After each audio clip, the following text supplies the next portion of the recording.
things came up and they need to be explained and the nation need to be guided, but still the exercise is still ongoing. We need to know more about what whatever happened means and how should we understand it. As well, we need to hear from government to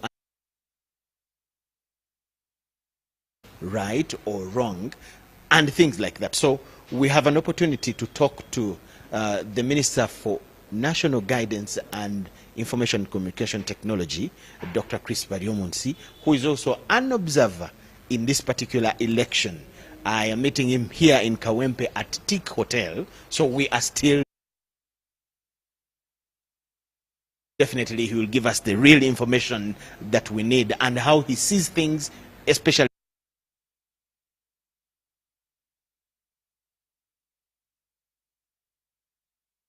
Thank you very much for hosting me, and good evening, viewers. How do you make of today? What has been your observation since the Electoral Commission officials told me they started work at around 2 a.m., 1 a.m.? What would be observation from then up to now? Well, first of all, this is a by-election in Kawempe North, and the different political camps have been mobilizing in the last few weeks or days, and today is the climax when the voters go to the polls to elect their member of parliament. And we've been moving around. You can see I'm accredited as an observer, and I was largely in the area of Chebando. I would say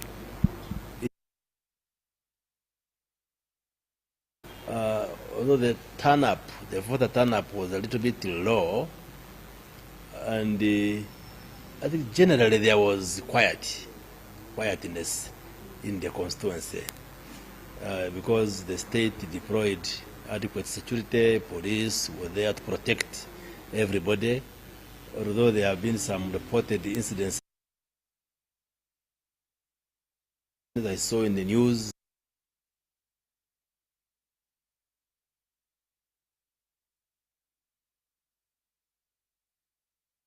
What exactly happened peacefully, and it's now past 4 p.m., which is the closing time. So I am certain in all the polling stations now the counting is going on. I want to wait for the results, and whoever gets the majority. Dr.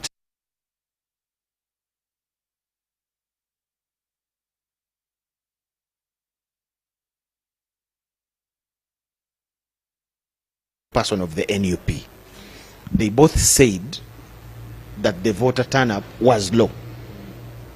But where I was,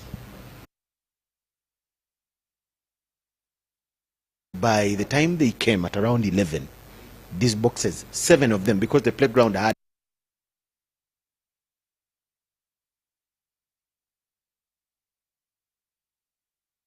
every line would have like 10, 11, but there were people coming in continuously.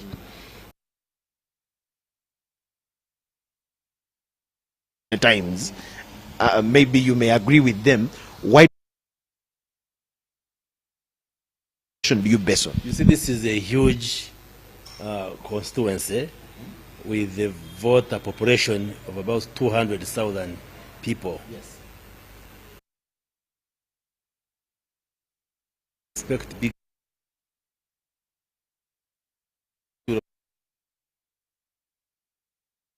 voters.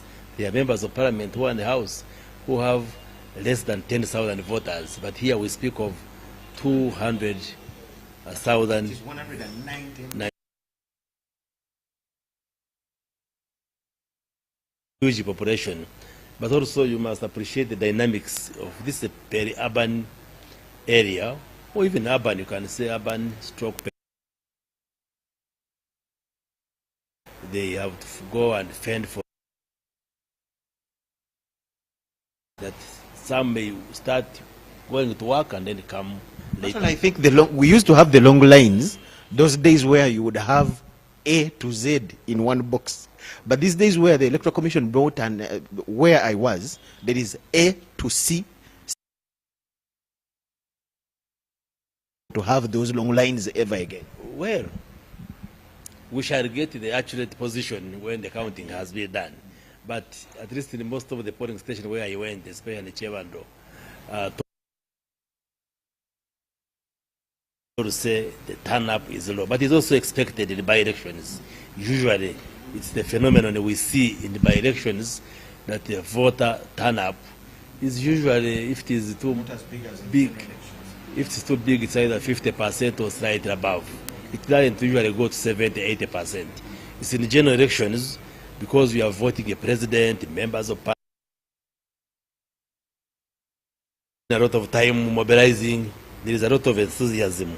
Whereas for a by-election, it's only one position, the government is already in place, so usually people do not take the by-election as serious as a general election where everybody is participating. But we do hope that by the time they finish the counting, participated. Now, this by-election,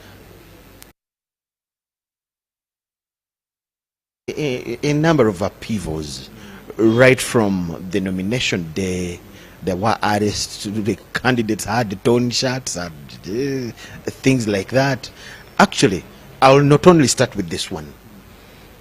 A number of by-elections that we've had since 2021, we have had, I would say, right word. What do you think explains this before we close on to Kawempe? What the early 2000s, and since the time when we went multi-party, there has been a tendency, say it without fear of contradiction, to push for belligerent and extremist politics. There's a lot of extremism, a lot of belligerence, and that breeds violence in elections. And this we condemn because we are in a multi-party dispensation.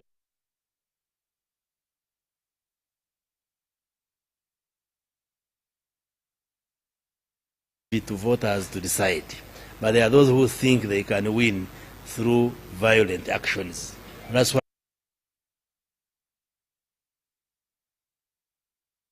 21, when there was violence in and around Kampala here, when candidate Bobby Wine was arrested in Luka because he had flouted the electoral regulations we had passed in the parliament where he was sitting as an MP, that because of COVID, we were going to allow campaigns, but to restrict the numbers that candidates were going to meet. You saw President Yoweri Museveni. He campaigned the whole country, but never held rallies. He would just call few selected leaders, talk to them, and then speak on radio and television.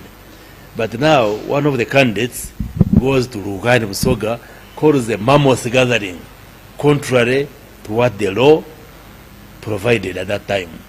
And that's why police and security said, no, no, no, no. There are rules. Even when you are a candidate, you are bound by the law, by the rules. Now, when he's taken for questioning, now his supporters decided to go violent in the city here. And I remember I was caught off in Ruwero. We were traveling from Uguru. We had a SEC meeting.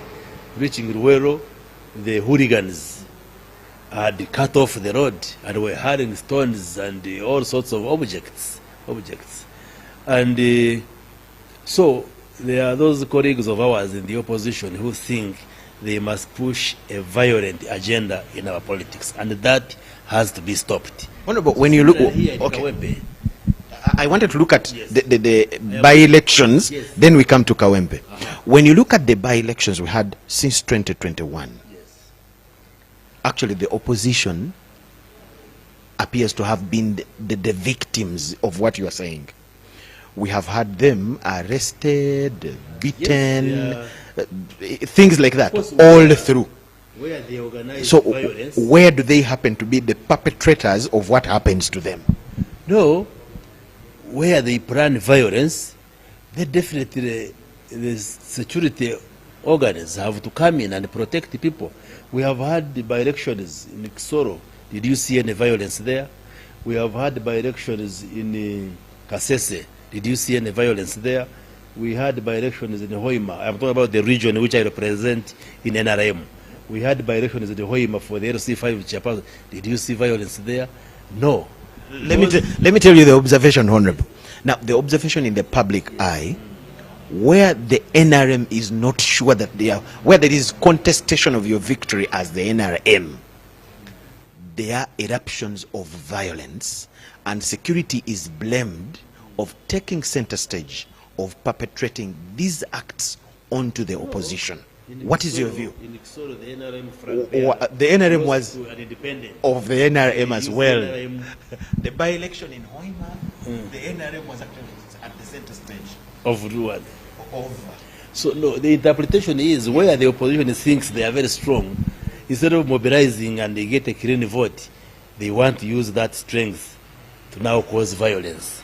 There is an election in, is it in Bukedea, where even the president had to come up with an address because of the too much drama that went that far to even attract the president to come and address the nation. Actually, he wrote.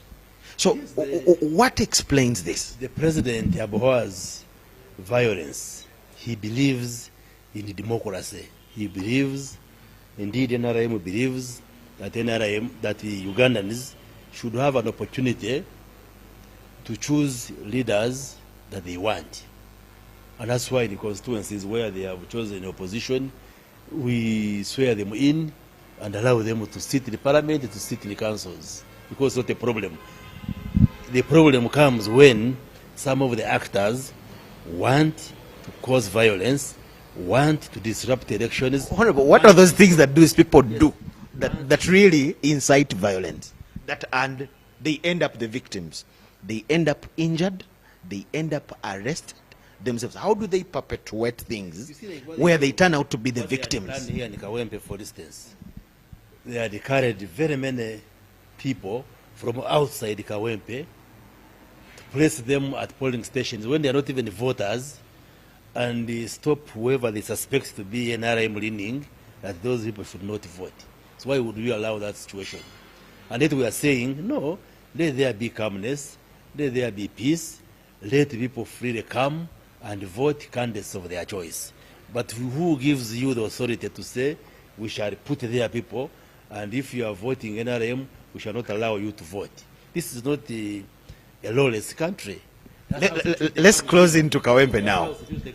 On nomination day, Honorable, on nomination day,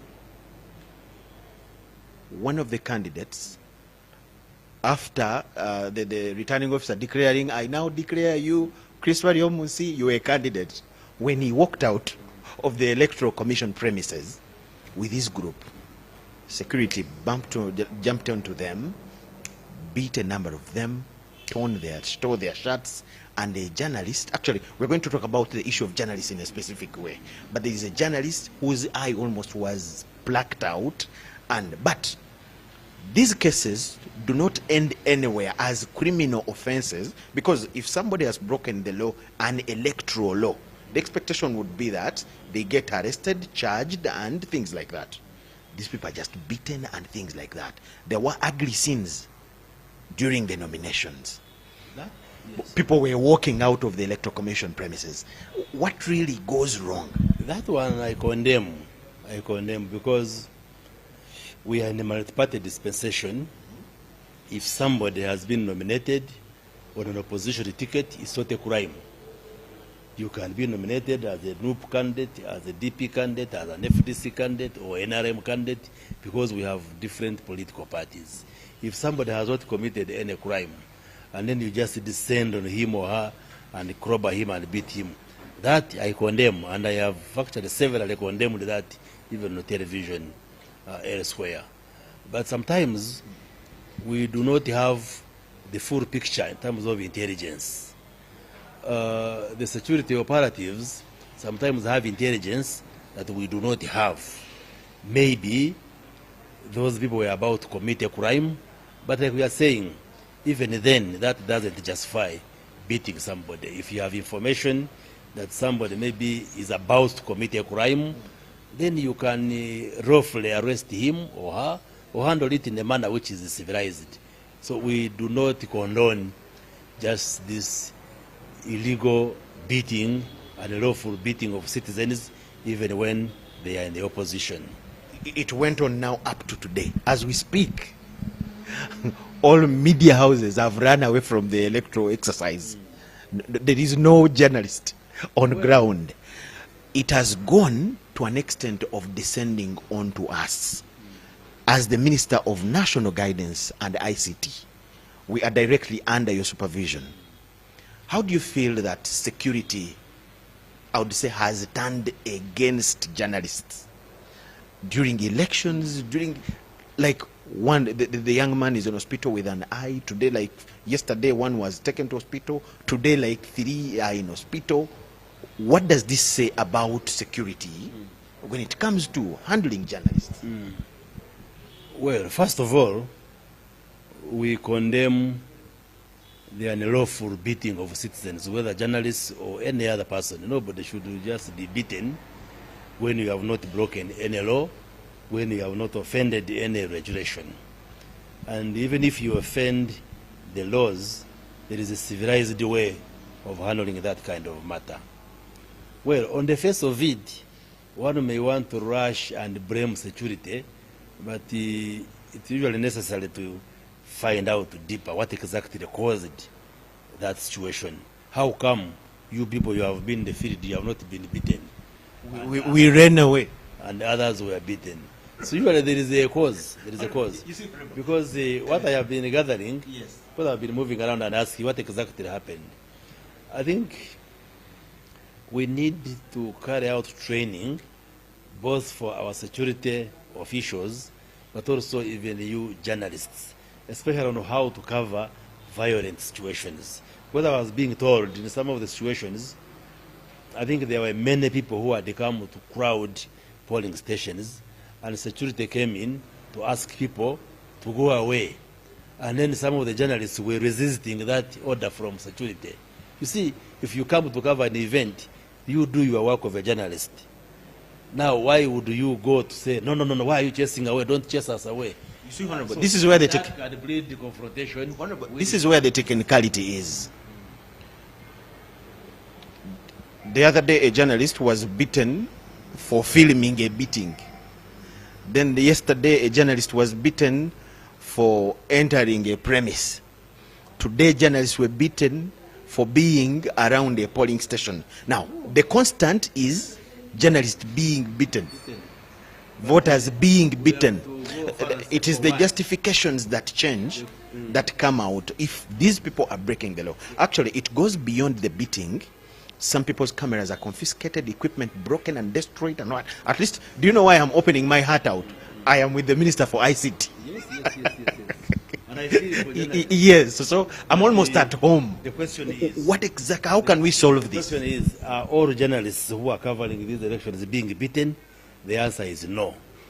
So it is security targeting some journalists? No. Is security targeting some journalists? No. Could it be possible that maybe some journalists have crossed a line somewhere? Probably yes. Let me give an example of yesterday's incident. You get a situation where the leader of opposition in parliament, together with the secretary general of the main opposition party, trespass and enter into a private home of an individual. And they are carrying a horde of journalists. First of all, why did the journalists allow to participate in criminal trespass of somebody's private premises? And now the owner of the premises reacts and says, who has invited you here? I am in my home. Get out. Get out. I am told he has even registered a case and even reported that the part of his property, including money, got lost. Now you see. Actually, me, I think that is where it would be. You get? Because these people would be at a task of paying back the money, the broken property, answer the trespass charges, but now, if they are maimed. So why do you allow to be used by politicians who are obviously going into something unlawful? I am sure even when you want to cover news and I'm a big man as a minister, if I lure you into something which you see is unlawful, you should also say, wait a minute, what are we trying to cover? Is it a press conference? Is it intrusion in somebody's private home? So even the journalists who were involved should have had a second thought, escorting the leader of opposition to go into somebody's home. He's making allegations which turned out to be false. They were saying people are taking papers, but I didn't see anybody show a particular paper. So I think also the journalists, you have to be cautious how you cover these events. Honorable, are you saying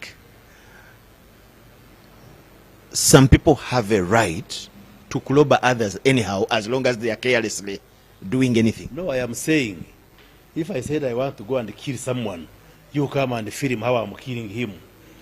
Because you are a journalist, you say, okay, let me go and film how you are killing him. When you very well know that the act I am entering into is criminal, is unlawful. Will you say, because I have a camera, let me escort you, honorable minister, to witness how you are killing an individual? Would you?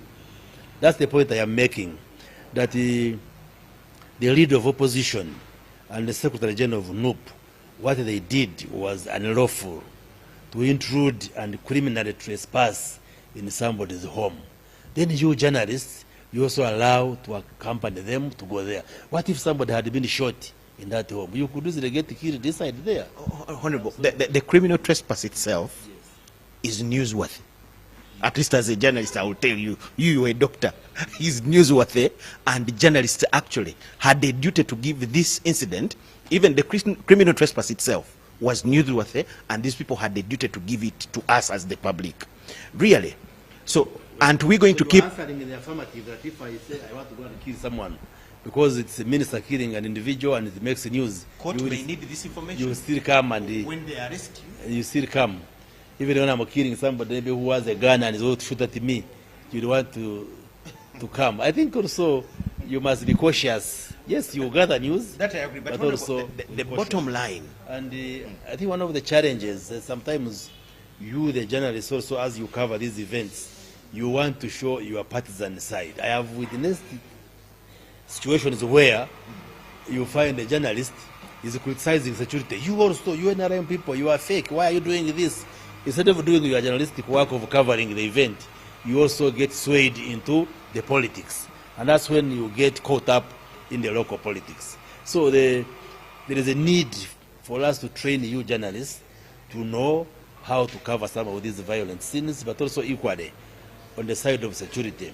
Security also needs to be trained to know how to work with the journalists. Because both of you are doing your work, the security officer is doing his or her work, you as a media person, you are doing your work. So we need to support you through training to see how you can work together and each one of you is facilitated to do his or her work. The journalists that have been beaten and arrested today, we were together at a certain polling station before they walked away. All the journalists I saw today were branded in their different media house colors before. So how does security fail to identify Chris, Jordan, who and who, that this is a journalist, as they go to ascend onto crowds? See, if security comes and says, you people, you are overcrowding this place, we are now asking you to move away, maybe be at a distance. What is wrong with filming that? No. It depends where are you standing as you are filming. What are you saying as you are filming? If you now go to be with the people and say, no, we cannot move away. Why are you as a journalist? Now you may end up being caught up in the incidents with the security. Why wouldn't you stand on the side of where the security is? You can film the event, but without showing your partisanship. The problem with some of you, the journalists, you find now you are pleading for the people. You leave them. Why are you chasing them away? You start giving your sentiments. Instead of you just doing the journalism work, what I have seen in some situations, that you find you are siding with the people, like against the security people. And then that might annoy security people, and you find you get caught up. But we shall investigate these incidents to know what exactly triggered what happened. That's why I'm saying, how come you're not beaten and somebody else was beaten? I told you we ran away. Information that now when the people saw you as UBC, they say, oh, these are government people. Now the people were turning against you. You now know the real story. So why should the people turn against UBC and they don't turn against other TV stations? That's because maybe the other TV stations are portraying themselves as a partisan in this politics. The question is, these people are beaten, you're not beaten. You see, that is an interpretation of an ordinary Ugandan. Do you think that you were not beaten because you are UBC, or you were not beaten because probably the security didn't see you doing anything wrong? I was not there, but that is my imagination. Honorable, the point I am making is that journalists should not be beaten. But sometimes, I am not saying this is what happened, I have to investigate and find out. Sometimes the journalists also invite themselves to the line of fire by either wanting to start arguing against maybe an order which has been given by security, or sometimes showing the partisanship in you. Instead of doing the work of a journalist, you want to say, oh, this NRM, oh, this noob, you start taking sides. That can make you get into trouble. But we do not condone violence. We don't condone the issue of security officers harassing or beating journalists. Journalists should be enabled the violence to do their has work. taken so much of our minutes, and I want us to end it with this. The journalists will be wrong. I may agree. The voters may be wrong. The supporters may be wrong. But why does security have to respond with beating, maiming, tear gas? Okay, let's say the journalist is wrong. The voters are making noise. They are crowding. Why is the solution has to be they have beaten, they have tear gas, they have beaten, somebody has been broken? And there are other ways people can be handled whenever situations go the wrong way. Isn't the beating word growing too much in our country? We do not condone torture. We do not condone beating, and even the security officers should remain disciplined so that they handle those situations in a manner that is civil. However, in physics there is the Newton's law that to every action there is an equal and opposite reaction. So sometimes the security might react depending on what the situation is on the ground. Let me draw you back to 2020 when these people power had said nobody should pass through town putting on yellow. Now, who are you to say I shouldn't put on yellow in Kampala? You can put on your red, you can put on your blue. I should also have my right to put on my yellow if I want. Now, we saw situations in Kampala where women were being unaddressed. We saw a situation where a goon had a hammer and was going to hit a policewoman. So if a hooligan gets a hammer or a sharp object and is going to kill a policewoman or a policeman, how would you expect the police or security to react? So they may also react with excessive force because they see this hooligan trying to kill somebody. That's why I'm saying that to every action there's an equal and opposite reaction. So at times the violence from the other side is what attracts the harsh reaction from the security officers. So, yes, I'm saying the violence meted out by this side may be the one which can trigger the harsh reaction from the security. And what we call for is discipline on all the sides. We, the political actors, the political leaders, our supporters, should exercise the highest level of discipline and restraint. And similarly, I'm sure security will also react like that. If security phone me now the way I'm talking, would they start roughing me up when I've not abused anybody, I'm not violent? But if they find me strangling you, maybe they also use excessive force to rescue you. Let me take the political angle now. Two to tango. Okay. While we may want to rush and blame security, but also we must examine what they are reacting to. Maybe what happens, Honorable, the public doesn't see you as authorities, government, at least come out to condemn with actions some of these atrocities that are meted on the citizens, on the journalists. Because I don't think every time the response must be harsh. No, each situation is assessed on its own merit. But also when action is taken on some of these security officers, we don't have to call a press conference and say this officer did this and action has been taken, and then we go on TV and radio. The army, the police, the security agencies have internal mechanisms of disciplining their officers. The political angle now, the belief out there, you are a national leader of the NRM, is that as a party, you are beneficiaries of these kind of atrocities and they come in your favor as a party. What do you think? Clear the air on that. No, not really. As NRM, we do not believe in violence and we don't benefit at all from violence. These are Ugandans. Whether they support NRM or not, we are in the government. We are supposed to protect every Ugandan. When you go on social media today, the belief is that it was deliberate to beat journalists away from the field. So that the rigging machinery takes its course. But is it journalists? That's the belief. Is it journalists who stop the rigging if at all there is any rigging? The people who stop the rigging, if at all there is rigging, are the agents. The agents who are observing how the voters come, how they are given the ballot papers, how they vote. Did you see the state chasing away the agents of the opposition? If we were to rig, then we would deal with that one. Make sure that the agents of NUP, of FDC, of the independents are roughed up and removed or are compromised. But you, the journalists who are just covering the event and going away, I don't think you can stop rigging if at all there is rigging. So that's not true that journalists could have been harassed because NRM wanted to rig. No, that is absolutely incorrect, not true.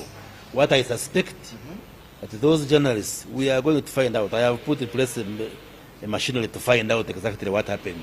But what I suspect is that those individual journalists must have crossed the line somewhere. Because I don't think they can find you covering an event and they start beating you. Because covering the voting process is not a crime, it is lawful. So a journalist should not just be harassed or beaten simply because he is covering the voting process. There must have been something which triggered that kind of confrontation, which we shall find out. Because one journalist from NBS, I saw her now talking, said, oh, I have been evacuated because I was being killed in the Chebando, and I was in the Chebando. And I called her immediately. He said, where are you in the Chebando? I am in the Chebando. I said, where? Where have you been beaten? And I moved through the polling station. They were very peaceful. So at times there is also a sense of exaggeration, yes. I sympathize with those who could have been injured, but we shall find out what exactly triggered. But in the reporting, I also saw a sense of exaggeration and incitement to the public, which also we do not want to. On many occasions, I'm talking to the Minister for ICT, yes, where we directly fall as journalists. Absolutely. On many occasions, there have been promises of ensuring that this will be ironed out. Our relationship as an industry with the security, there have been so many promises. How come the relationship is just souring and the promises are not coming to reality? No, it is not souring because you can't say it is the norm that the journalists all over are being beaten. In 2 weeks, we have 3 journalists in the hospital. Actually, others are with their wounds at home, and everybody has run away from the field. Am I not right to say it's sour? In 2 weeks of this campaign. And incidentally, the security officers who get injured, you never get a chance to report on them. But of course, security officers are also human beings. So you cannot say that the relationship between the security and the journalists and media practitioners is getting worse. You are just using these few examples of Kawempe North. People in the northern Uganda being beaten, journalists in the western Uganda being beaten, other parts of the country are they being beaten. I think the relationship is cordial. We need to wait for that. No. Because you shouldn't create a picture as if wherever a security officer sees a journalist, he will run after him and beat him. No. That's what I'm saying. Of course, elections are an emotive and a sensitive kind of environment. So we need to find out what exactly happened in those particular incidences. At times, our officers, they are also human beings. They can make errors, especially if provoked. That's why I'm saying there must have been a situation which triggered that kind of confrontation, which is very regrettable, very unfortunate. It shouldn't happen, but we shall find out. I cannot quickly blame the security officers without knowing exactly what happened, because it is not true that all journalists who are covering the elections have been beaten. Is it true? No. It is some few. So the question is, why those few? What could have happened in those instances? Like in the case of where the leader of opposition trespassed on private property. I saw the footage. Journalist walking out, and then he just fell down and lied near a vehicle. I didn't see anybody pushing him or beating him. But we shall look at the full footage and see what happened. But also, you see, it is wrong, and what condemn the leader of opposition. We are given security as leaders. I have bodyguards. But it's also wrong now to start using bodyguards to start harassing citizens. Because what I have also been briefed that he was now using his personal bodyguards now to harass the occupants, the landlord, the owners of those premises. Is that correct? Why are you not condemning it as journalists? That I have bodyguards given to me by the state, and now I go, I use the bodyguards to intimidate. Maybe they are the ones who beat the journalist. It could also be possible. We shall investigate it. It could have been the leader of opposition journalists who beat the leader of opposition bodyguards, who could have hit the journalist so as to portray government and the state in a negative image. Honorable, you say you're going to investigate these issues and you will come to the bottom, and we pray to hear from you. Now, as we wind up, I talked about the by-elections that we have had that have been marred with real serious dents, up to the one we are having today. What does this say about 2026? Many people are worried. They think we are going into a time that is going to be hard, full of violence.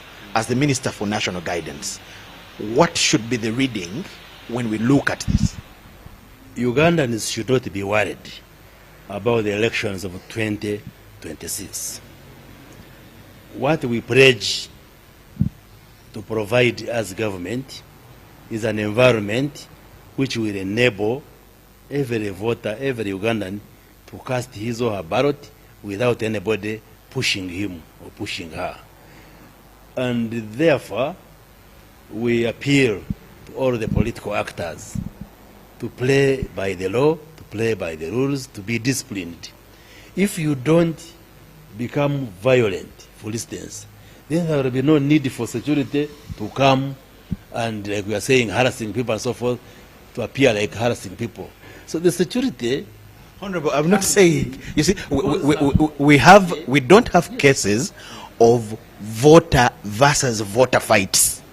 We have cases of security versus voters, security versus journalists, security versus politicians. No, who told you? In the 2020, the case I have given you, the violence which was in the city was about who against who. This was about people power hooligans against innocent Ugandans whom they believe support NRM. You are old enough, I'm sure you were old enough in 2020. You saw this. And security had to come in to protect the Ugandans. If security forces hadn't come in, maybe many people would have died. Similarly here in Kawempe, there was intelligence. People wanted to cause mayhem. Why do you think security had a confrontation with the NUP people who were marching? Previously, they had had a parade and waged war. There is a guy who was putting on that red uniform who said, we are going to get pangas and cut whoever supports NRM on record. Do you want me to pray it for you? I'm sure you must have seen that one. So they waged war on the state, on the government. So any functioning state would not take that one lightly, because the state has a duty to protect me. If I support the NRM with my hero and somebody is threatening to get a panga and cut me off, the state has a duty to protect me. So usually, when you see the security coming, it's because there is some provocation from one of the actors. So the message we are saying, if we are going to have... These people that say things on social media provoke... It's not social media. Social media just captures, but somebody has said it. It wasn't a creation of artificial intelligence or what. Somebody says he's putting on NUP attire and says we have waged war. We are going to get pangas and kill whoever supports NRM. And somebody has the audacity to be on record. And now if you are a security official and you get this information, do you prepare red carpet for that kind of person? Or you do hard to stop him from doing it? So what you call security interference or security presence is usually provoked by some of the actors within the politics. But if all of us remain disciplined and we just say our manifestos, our ideas, without being violent, respecting each other, have you seen any NRA people planning to beat NUP people? No. For us, our approach is that we have a manifesto, we have an ideological position that we sell to Ugandans, and we hope Ugandans will buy our idea. You saw the president come here in Kawempe. He said, NRM stands for this. If you vote for NRM, we shall be able to provide services. So look at the NRM as a party which is the power. But you look at the campaigns of NUP. They are just violent, just promoting a hate speech, a violent speech, and so forth and so forth. So even you as journalists, you have a duty to crystallize all of this and distill all of this and tell the public. Have you seen NRM preaching a message of violence? No. Are there political parties which are preaching messages of violence? Yes. Why not condemning them? So the point I am making is that all of us would want a peaceful election in 2026. But it takes all of us, the political actors, to be disciplined. The NRM should be disciplined. The opposition should be disciplined. And that also will make the army and security officials also very peaceful. They just protect all of us. But now if any of the parties wants to cause violence, then definitely the security has to stop that violence. And in the process of stopping that violence, there is usually a confrontation, which is unfortunate, which is regrettable. We thank you so much, Honorable. We shouldn't blame the security alone. While yes, there may be wrong and indisciplined individuals within security, those can be punished once we get evidence that they also broke the law. But similarly, we appeal to the other political actors, NRM, opposition, and all of us, to also remain disciplined. We should respect citizens, campaign peacefully, and then we should have... Let me not leave this out. There have been complaints about the heavy deployment. The Mambas driving everywhere and soldiers. These guys who look very interesting with, I was going to say decorated faces. People, don't you think these, some people think they are scaring away? What actually? Me, I disagreed with the politicians. Scaring away criminals. Those who have criminal no, people think they're scaring away voters, and that's why people are saying there is low voter turnout. Yet, even when I thought the turn-up was right, don't you think these things are contributing to that? No, it could be true. They can scare away some people, especially those who were intending to carry out criminal activities. But if you intended to come, go, cast your vote and go home. I don't think you'd be scared, because the army security in Uganda has been determined. It's not like those days where whenever you'd see a police officer or a security person, a UPDF, you would run away. People don't fear the uniform. So those who could fear, those who could have feared to come to vote because they have seen security, are those who intended to commit crimes. So those who wanted to beat others, those who wanted to stop others from voting, those who could easily fear. But those who never intended to create any chaos or break any law should have no reason to have feared, absolutely. And the moment there is that threat of some quarters wanting to cause violence, security presence will be very important. Because if I'm coming to vote and you are planning to stop me from voting a candidate of my choice, then I will ask the state to use its machinery to give me that protection so that I exercise my right. Like when People Power said, you cannot walk in Kampala when putting on yellow. The state has a duty to protect that person who wants to put on yellow to do his or her work normally. Thank you so much, Honorable. When you are red, you should allow the one who puts on yellow to also put on yellow. Thank you so much, Honorable. Are you winning as the NRM? Absolutely. We have done our best in terms of mobilizing supporters in Kawempe. Although Kawempe has been for the last 25 years under the opposition, but we have seen a very big shift, and we are hopeful that our candidate, Farida Nambi, should be able to win this evening. His name is Dr. Chris Baryomunsi. He's the Minister for National Guidance, Information Communication Technology in this beautiful country, the Pearl of Africa, Uganda. Yes, we had to share with the Minister for National Guidance, definitely to get guidance about the situation, because he has the picture of the whole country and how things are moving in the country. So we had to get some time to talk to him at this kind of a situation, and that's the moment we had. Thanking you so much. With the team I'm here with, Agnes Namubiru, Lawrence Jatindi, Bernard Othieno, Alpha Luwama, and everybody at Broadcast House, we thank you so much for watching. We'll give you more updates about the election. From here, we'll go straight to the tally center to see how the counting and how the finalization of the whole process will be. Keep it UBC TV.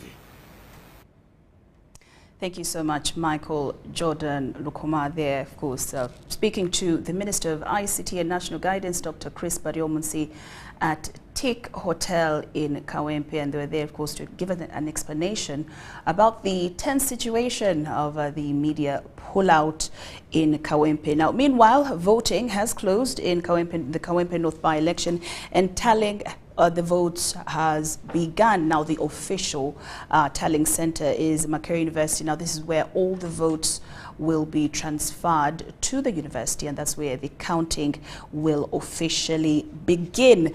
Now, in a free and fair election, of course, numbers means everything, and absolutely everything. Now, here's a look at the turn-up at the different polling stations and parishes in Kawempe. Now, we start off with Kawempe 1.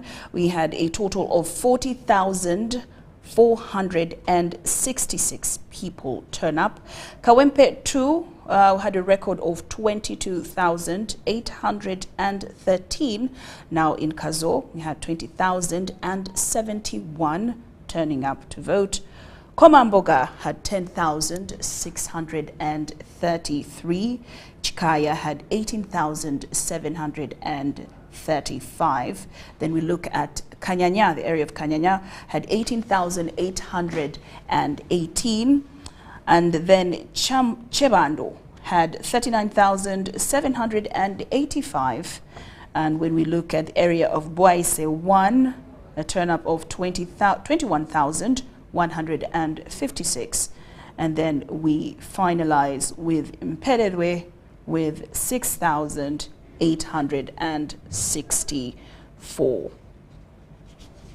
Now, as the national broadcaster, we will keep on giving you updates on what is happening at the tally centers, just as Michael Jordan Lukoma said in the interview. And we do hope that you will keep it locked on UBC television, where we'll continue to inspire Uganda. I am Lorraine Masika Kazimoto, Now back to our normal programming here on UBC TV. Good evening.